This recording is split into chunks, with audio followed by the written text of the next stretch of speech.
The street is called Broadway in Nashville, Tennessee. There are notorious honky-tonks for blocks. The city chose this as the location for its new sports arena when construction started in the mid-1990s. A main reason for building the arena was to attract an NBA or NHL team. Craig Leipold, a wealthy gent from Racine, Wisconsin, was interested in owning such a team. He got together with the Nashville Powers and they gave Leipold this instruction: go out and start hunting for an NBA or NHL franchise for us. He looked for a basketball team. The Sacramento Kings were mentioned as a possibility for Nashville, but that didn't gain much steam. So, Leipold looked to the NHL. Gary Bettman had become the first NHL official with the title of commissioner when hired on February 1, 1993. His goal was to continue to expand the NHL's national footprint with both a southern and western expansion. Bettman was on the job for 5 weeks when it was announced by Norm Green that he would be moving the Minnesota North Stars to Dallas. The 25-year anniversary was Wednesday, if you want to let out one of those vile chants toward Norm that rocked Met Center. The NHL had grown from 21 to 26 teams by expanding to San Jose in 1991, to Tampa Bay and Ottawa in 1992 and to Anaheim and Florida-Miami in 1993.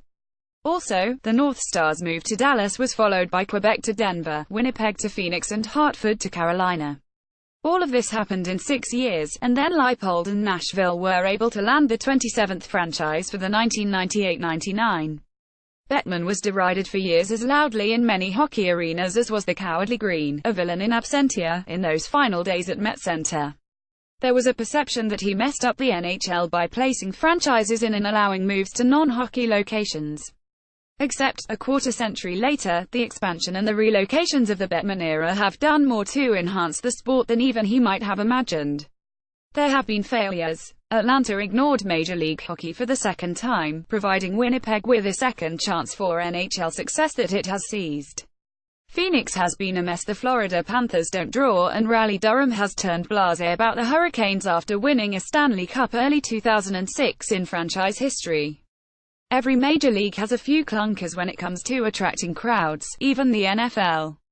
And the major successes of the current NHL are astounding. The early response to the NHL was tepid in Nashville, and Leipold sold the Predators on December 7, 2007, and bought the Wild a month later.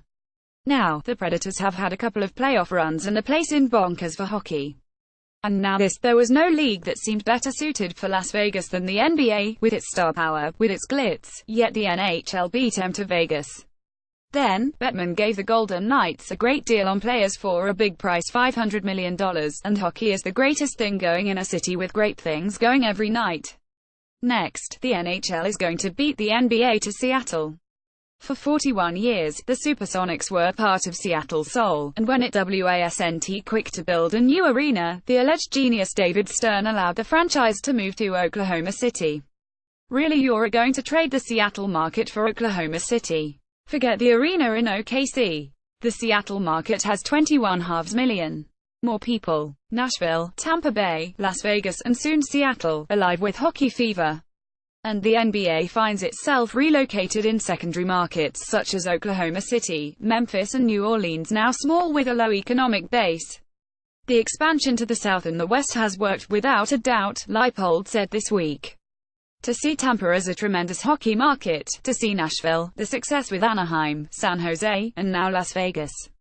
Revenues are up. TV ratings are better. I think the NHL is in great shape. I mean, Vegas, I'm a little jealous, for sure, but how does it get better for the NHL than what's happening there? You can get a ticket for hockey in Vegas. Amazing.